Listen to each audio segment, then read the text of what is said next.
We've all heard the saying for years now: reduce, reuse, recycle.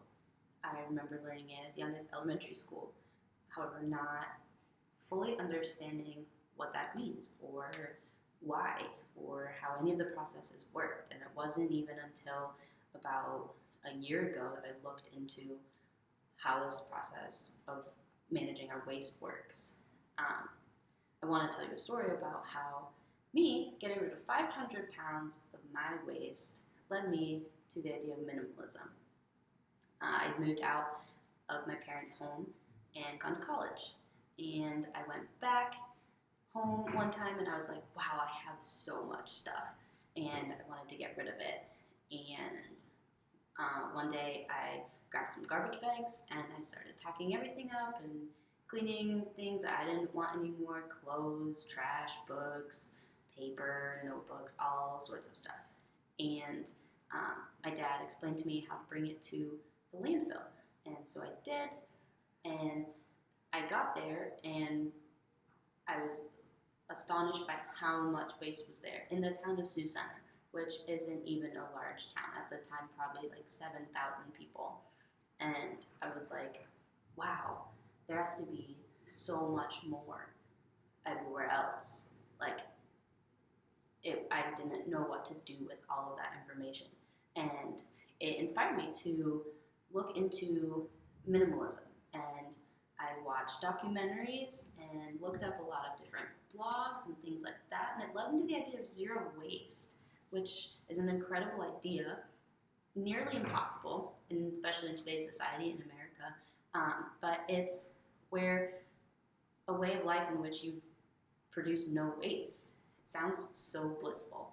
And I ran across this one blogger, Lauren, and she has gone through a lot of research and taken things out of her life that she doesn't deem necessary and that's not environmentally friendly to get rid of, such as different plastics, food packaging, and stuff like that. And her story is incredible because in typical American lives, each person throws away 4 pounds of waste every single day.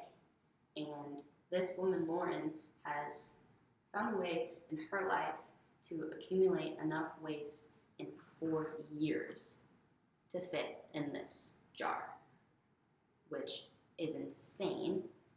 And you might wonder, well, how on earth is that even possible?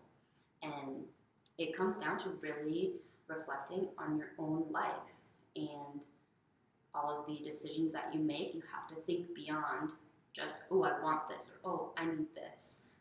You have to think about afterwards and what you were going to do with it.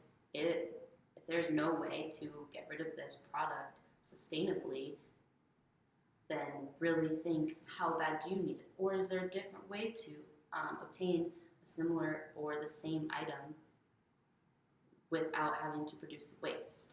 A common example is like food packaging. It accumulates for a large portion of our waste, and a lot of zero waste bloggers go to bulk stores and they bring in their own containers, they bring their own bags, and they go and they buy what they need from a bulk store. So they eliminate that. They also buy clothes secondhand, which helps eliminate a lot of waste. I remember coming across crazy statistics about the clothing industry and how much waste they produce. And now when I walk into a mall, I get overwhelmed because of how many clothes there are and just like, wow, we don't need this much. But it's just how society is. And nothing changes until there's pressure placed on big businesses, on big corporations. Recently, a few McDonald's stores got rid of their McFlurry Dome plastic lid, and instead it is just simply replaced with a cardboard container that folds over and flaps. And in my head, I was like, was that so hard to decide to change that? Like, why did it have to come to so much media, so much consumer pressure for one business to change one item.